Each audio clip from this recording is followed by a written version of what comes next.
अस्सलाम वालेकुम दोस्तों, मैं आपको परफेक्ट वेब सॉल्यूशंस की तरफ से रिएक्ट सीएलआई क्रैश कोर्स के पार्ट 11 में खुशामदीद कहता हूं। दोस्तों, मेरा नाम इमरान कासिम है और इस रिएक्ट सीएलआई के क्रैश कोर्स के ट्यूटोरियल में हम देखेंगे कि किस तरीके से हम रिएक्ट राउटर को इंप्लीमेंट कर सकते हैं इनसाइड रिएक्ट सीएलआई। हमने लास्ट पार्ट 10 में इंटीग्रेट किया था, ऐड किया था नेविगेशन बार को और कुछ स्टैटिक कंपोनेंट्स को, और इसके अलावा हमने ऐड किया था पैकेज रिएक्ट राउटर डोम को। तो आज हम उसको प्रैक्टिकली इंप्लीमेंट करना सीखेंगे इस वीडियो ट्यूटोरियल में। तो दोस्तों, इससे पहले कि मैं अपने इस वीडियो ट्यूटोरियल को स्टार्ट करूं, मैं आपसे रिक्वेस्ट करूंगा कि अगर आपने अभी तक मेरे चैनल को सब्सक्राइब नहीं किया तो काइंडली इसको सब्सक्राइब जरूर कर लें और साथ में मौजूद जो बेल का नोटिफिकेशन आइकन है उसको प्रेस करना मत भूलिएगा, ताकि आपको मेरी आने वाली हर नई वीडियो या सीरीज की नोटिफिकेशंस मिलती रहे और आप उनसे अप टू डेट रह सकें। Thank you very much. तो चलिए शुरू करते हैं इस वीडियो ट्यूटोरियल को। तो चलिए अब हम इस रिएक्ट राउटर को इम्प्लीमेंट करते हैं। तो यहाँ पर सबसे पहले तो मैं इसमें से ये टास्क वाला जो है इसको खत्म कर दूंगा, क्योंकि हमें यहाँ पर सिर्फ और सिर्फ नेविगेशन बार चाहिए। तो ये फ्रेगमेंट की भी जरूरत नहीं है अब हमें, क्योंकि एक ही हम टैग को डिस्प्ले करा रहे हैं, तो फ्रेगमेंट की भी जरूरत नहीं है। तो सेव करेंगे तो अब हमारे पास यहाँ पर ब्राउजर में सिर्फ नेविगेशन बार हो जाएगी। तो जब हम होम अबाउट होम कंपोनेंट पे बाय डिफॉल्ट है, तो इसमें हमारे पास यहाँ पे जो हमने होम कंपोनेंट में जो कुछ लिखेंगे, जो स्टैटिक कंपोनेंट वो डिस्प्ले होगा, अबाउट में अबाउट, और टास्क पे जब क्लिक करेंगे तो टास्क वाला कंपोनेंट डिस्प्ले होगा। तो ये सब कुछ हो रहा है नैव बार में। तो नैव बार में यहाँ पर हम सारे कंपोनेंट्स को इंपोर्ट करेंगे। सो इंपोर्ट, सबसे पहले हम इंपोर्ट करेंगे टास्क को, और from dot slash component, sorry अब हम नैव बार जो है पेजेस में, सॉरी इसी में मौजूद है, तो टास्क यहीं पे होगा, डॉट स्लैश टास्क। और इसके अलावा यहाँ पर टास्क के अंदर हम टास्क को इंपोर्ट करें, तो import home from dot slash pages slash home, और import about from dot slash pages slash about, और फिर इसके बाद import contact from dot slash pages slash contact. तो हमने सारे कंपोनेंट्स को इंपोर्ट कर लिया inside navigation nav bar component. अब हमने यहाँ पर हमें कंपोनेंट्स को, राउटर को इंपोर्ट करना है। तो राउटर को इंपोर्ट करने के लिए हमें तीन उसके कंपोनेंट्स इंपोर्ट करने होंगे। एक है router, browser, router as router, मतलब उसको अब हम यूज करेंगे एज राउटर, और एक राउट और एक लिंक का कंपोनेंट, सब कंपोनेंट ऐड करना होगा फ्रॉम रिएक्ट राउटर डोम। तो रिएक्ट राउटर डोम से हमने ये तीन चीजें ऐड कर ली, browser router, router as a router, और राउट और लिंक। अब जितने भी हमारे पास ए टैग्स हैं ये वाले, इन सब को हमने कन्वर्ट करना है इनटू लिंक टैग, जो हमने ये वाला क्रिएट किया लिंक टैग। और जितने भी एच रेफ हैं उनको कन्वर्ट करना है टू में। तो इसको मैं डबल क्लिक करके सिलेक्ट करूंगा और Alt D प्रेस करूंगा, तो ये ऑटोमेटिकली जितने एच रेफ होंगे वो सारे डिटेक्ट हो जाएंगे और वो सिलेक्ट हो जाएंगे। तो मैं टू करूंगा तो सारे चेंज हो जाएंगे। आप देख सकते हैं टू हो गया। अब उसके बाद मैं यहाँ पर ए टैग को इस तरीके से सिलेक्ट करूंगा और डी प्रेस करूंगा, तो जितने डी हैं वो सिलेक्ट हो जाएंगे। तो यहाँ पर अब मैं लिंक को ऐड कर दूंगा। इसी तरीके से इसको भी ऐसे सिलेक्ट करूंगा और डी प्रेस करूंगा, कमांड डी, और यहाँ पर मैं इसको लिंक को इस तरीके से क्लोज कर दूंगा। तो ये हमारे पास अब लिंक्स भी क्रिएट हो गए हैं सारे। अब जो राउटर का कॉन्फ़िगरेशन होती है वो ये होती है कि एक ही एलिमेंट होना चाहिए। तो यहाँ पर हमारे पास एक ही जो एलिमेंट है वो नैव एलिमेंट है, ठीक है। तो नैव बेसिकली पेरेंट है, उसके अंदर सब पेरेंट्स है। तो यहाँ पर हम राउटर को लेकर आएंगे इस तरीके से और इसको क्लोज करेंगे नैव के बाद, सॉरी इस तरीके से। अब ये हमने राउटर को ऐड कर दिया। तो ये हमारे पास जो नेविगेशन बार है अब ये इस तरीके से काम कर रहा है कि अबाउट में प्रॉब्लम है, क्योंकि जितने भी कंपोनेंट्स हैं ये सारे जो कंपोनेंट्स हैं ये एम्प्टी हैं अभी पेजेस के अंदर। तो होम के अंदर हम रिटर्न कर लेते हैं simply H1 welcome to home page, ये सिंपल लिख लेते हैं। कॉन्टैक्ट के अंदर हम लिख देते हैं H1 welcome to contact page. अब बाकी आप इसमें इंप्लीमेंट कर सकते हैं जो भी लॉजिक आपने लगानी हो, फॉर्म लगाना हो, फॉर्म लगाना भी मैंने सिखा दिया। Welcome to about us page, तो ये रिटर्न कर दिया। अब ये हमारा एरर खत्म हो जाएगा। अब अगर हम अबाउट पे जाएं तो ये डिस्प्ले होना चाहिए। तो इसके लिए अब हमें नैव बार के अंदर यहाँ पर नैव से ऊपर इस जगह पे अब हमें ऐड करने होंगे यहाँ पे राउट्स। तो राउट, अब यहाँ पर एग्जैक्ट का मतलब होता है कि जो एग्जैक्ट मैच हो वो राउट्स का। तो यहाँ पर हम देंगे path, is equal to slash, मतलब जो होम पेज आपका, तो इसके लिए जो कंपोनेंट लोड होगा वो होगा होम का कंपोनेंट। तो ये हमारे पास इस तरीके से हम इसको क्लोज कर देते हैं, सेव करते हैं। तो यहाँ पर हमारे पास होम कंपोनेंट है, सॉरी ये component I think with small C, save किया। तो यहाँ पर आपको नजर आ रहा है वेलकम टू होम पेज, तो ये बेसिकली वो उसके ऊपर चला गया। तो इसको सेट करने के लिए होम के अंदर हमें यहाँ पर एक डिव लगा देते हैं, dot row dot call md12, और इसको उठाकर हम इसके अंदर यहाँ पर रख देते हैं, कंट्रोल एस करते हैं। तो अभी भी ये इसके ऊपर ही आ रहा है, तो इसको हम बजाय इसके डिव क्लास नेम रो आ रहा है। तो यहाँ पर देखते हैं हम नैव बार के अंदर, यहाँ पर हमारे पास ये चूंकि सॉरी हमने इसको ना इसमें ऐड किया हुआ नैव में, तो इस वजह से ये उधर ही डिस्प्ले हो रहा है। तो इसको यहाँ से कंट्रोल एक्स करते हैं, और बल्कि यहाँ पर मैं काम करता हूँ, मैं यहाँ पर फ्रेगमेंट ऐड कर लेता हूँ। तो फ्रेगमेंट के अंदर हम यहाँ पर फ्रेगमेंट को ऐड कर लेंगे, और यहाँ पर फ्रेगमेंट को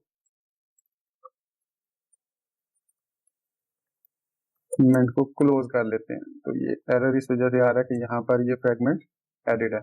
तो अब इस जगह पर नैव के नीचे, क्योंकि वो नैव में होने की वजह से उधर डिस्प्ले हो रहा था, तो यहाँ पर हम ऐड कर लेते हैं पाथ को। तो अब ये बिल्कुल ठीक हो गया। अब ये चूंकि ये जो राउट है ये कंपोनेंट वही डिस्प्ले करता है जो आपका बात होता है। तो ये राउट में हम मौजूद है, अगर अबाउट पे क्लिक करेंगे तो यहाँ पर ये डिस्प्ले नहीं होगा, सिर्फ होम पे या यहाँ पर। अब यहाँ पर भी मैंने नहीं किया इसको, होम पेज पे जो ये स्लैश होम, तो इसके लिए भी हमारे पास स्लैश ही राउट है। तो अब हम अबाउट पे जाएं तो डिस्प्ले नहीं हो रहा, होम पे जाएं या इधर जाएं तो ये डिस्प्ले सही होम पेज हो रहा है, ठीक है। इसको सेंटर करना चाहें तो आप CSS को यूज कर सकते हैं, या आप इसको class name is equal to text center कर सकते हैं, तो ये सेंटर लाइन हो जाएगा, ठीक है। अब इसको हम यहाँ से रिटर्न को कॉपी कर लेते हैं और इसी को कॉन्टेक्ट में पेस्ट कर देते हैं, और वेलकम टू कॉन्टेक्ट पेज कर देते हैं इसको, और वेलकम टू अबाउट पेज कर देते हैं। ये हमने चेंजेस कर ली। अब इनको हमने ऐड करना है, तो कंपोनेंट्स में नैव बार में आएंगे और इसको डुप्लीकेट करेंगे 3 दफा, और ये है हमारे पास अबाउट, और ये होगा हमारे पास अबाउट, और ये होगा कॉन्टेक्ट, और यहाँ पर होगा कॉन्टेक्ट, और ये होगा हमारे पास टास्क्स, और जो कंपोनेंट होगा वो टास्क्स। सेव किया इसको। तो यहाँ पर अब हम अबाउट पे जाएंगे तो वेलकम अबाउट, टास्क पे जाएंगे तो टास्क वाला, कॉन्टेक्ट पे जाएंगे तो कॉन्टेक्ट वाला हमारे पास कंपोनेंट लोड हो रहा है। तो इस तरीके से हमने अपने कंपोनेंट्स को इसके साथ ऐड कर दिया। अब यहाँ पर एक क्लास एडेड है एक्टिव क्लास, तो उसको मैं खत्म कर देता हूँ, क्योंकि एक्टिव की वजह से उसका कलर थोड़ा सा चेंज नजर आ रहा है, जो कि अनोइंग हो सकता है। तो अब ये ठीक हो गए, सारे सेम कंपोनेंट्स हो गए, ठीक। तो इस तरीके से हमने जो है वो रिएक्ट राउटर डोम को इंटीग्रेट कर लिया इनसाइड अपनी रिएक्ट CLI के प्रोजेक्ट में। अब ये सिंपल हमने राउटिंग ऐड किया, मतलब इसमें कोई हमने यहाँ पर प्राइम्स वगैरह नहीं दिए कि मतलब आप यहाँ पर सिंपल एक टास्क या किसी एक एम्प्लॉय का, तो ऐसा सच इसमें कोई चीज ऐड नहीं की जाती, तो इसलिए हमने यहाँ पर इसको ऐड नहीं किया। अगर आप ये जानना चाह रहे हैं कि रिएक्ट राउटर को डिटेल में कि किस तरीके से हम इसमें प्राइम्स दे सकते हैं या दूसरी चीजें ऐड कर सकते हैं, तो इसके लिए मैं रिकमेंड करूंगा आपको reacttraining.com/reactrouter/web/example/basic, ये आप यहाँ पर वीडियो पॉज करके इस लिंक को अपने पास ओपन कर लीजिए, या रिएक्ट राउटर डोम को सर्च कर लीजिए, और यहाँ पर आपको नेटिव, कोर और वेब तीनों फीचर्स मिल जाएंगे। तो यहाँ से आप URL basics example, URL params और redirects, custom links, preventing transitions, no match 404 अगर आप ऐड करना चाह रहे हैं तो route component no match add कर सकते हैं। मतलब सिंपली आप यहाँ पर एक मैं कंपोनेंट ऐड कर देता हूँ जिस तरीके से इसने यहाँ पर ऐड किया, ये राउट, इसको मैं कॉपी करता हूँ। कॉपी करने के बाद यहाँ पर मैं ऐड कर देता हूँ। तो नो मैच है तो इसका मतलब है पेजेस में हमें एक नया कंपोनेंट क्रिएट करना होगा, नो मैच डॉट JS, और इसको भी हम इंपोर्ट करेंगे रिएक्ट कॉमा, तो ये बेसिकली कंपोनेंट ही होगा फ्रॉम रिएक्ट, और class no match from sorry extends component, और यहाँ पर कंस्ट्रक्टर सुपर सॉरी प्रॉप्स, और यहाँ पर सुपर और प्रॉप्स राइट, और इसके बाद रेंडर मेथड, और इसके अंदर रिटर्न, और यहाँ पर आप रिटर्न के अंदर सॉरी इसको पेस्ट कर दें,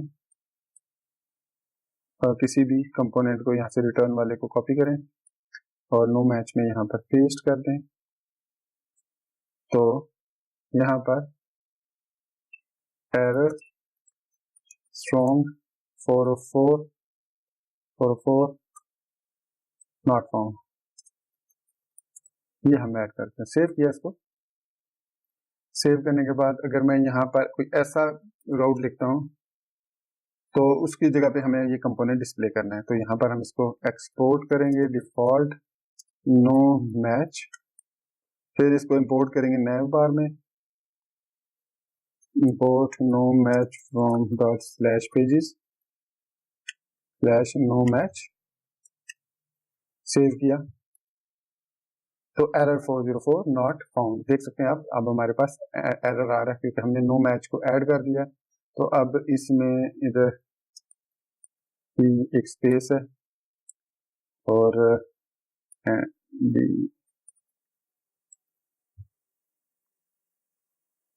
तो अब आप इसको जिस तरीके से भी ऐड करना चाहें, जिस तरह भी स्टाइल करना चाहें, अब आपकी मर्जी है।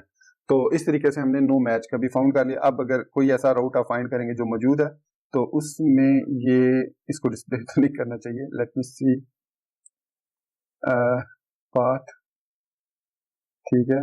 अच्छा एग्जैक्ट में मैंने सब में लिखा एग्जैक्ट, आई थिंक एग्जैक्ट और कंपोनेंट 404। तो यहाँ पर route component no match path, ठीक है, exact component to route path component बिन मैच, और यहाँ पर राउट, यहाँ पर इसको 404 यहाँ पर डिस्प्ले नहीं करना चाहिए। तो यहाँ पर इसका पाथ जो है वो हम इस स्टार दे देते हैं, आई थिंक स्टार है या प्रिंट। अच्छा तो अब आप देखते हैं कि एरर 404 हर पेज पर कंपोनेंट पर डिस्प्ले हो रहा है। तो इस चीज को खत्म करने के लिए हमें एक और पैकेज को इंपोर्ट करना होगा रिएक्ट राउटर डाउन से, वो है स्विच। तो स्विच कंपोनेंट, स्विच ये पैकेज या स्विच, इसका जो फंक्शनैलिटी है, जो इसकी क्लास है, वो ये करती है कि राउट्स को एग्जैक्टली फेच मतलब मैच करके एग्जैक्ट होने के बाद स्विच करती है, और अदरवाइज एक राउट ही सिंगल एक राउट को ही डिस्प्ले करती है। तो यहाँ पर मैं इसको कट कर लेता हूँ और यहाँ पर इसको मैं पेस्ट कर देता हूँ। सेव करूंगा तो ये अब हमारे पास स्विच क्रिएट हो गया राउट्स के अंदर। तो अब आपने देखा कि यहाँ पर वो खत्म हो गया जो एरर 404 शो कर रहा था, लेकिन स्टिल एरर 404 इज वर्किंग। अगर हम कॉन्टेक्ट अस को ओपन करते हैं तो हमें एरर 404 मिल रहा है। तो दोस्तों ये था हमारे पास आज का वीडियो ट्यूटोरियल, जिसमें हमने सीखा किस तरीके से हम रिएक्ट राउटर डूम को इंप्लीमेंट कर सकते हैं इनसाइड रिएक्ट CLI। तो उम्मीद करता हूँ मेरा ये वीडियो ट्यूटोरियल आपको पसंद आया होगा। आप इसको लाइक करना, मेरे चैनल को सब्सक्राइब करना नहीं भूलेंगे। अपनी दुआ में याद रखिएगा। Thank you very much for being with me till end. Take care, अल्लाह हाफिज एंड बाय।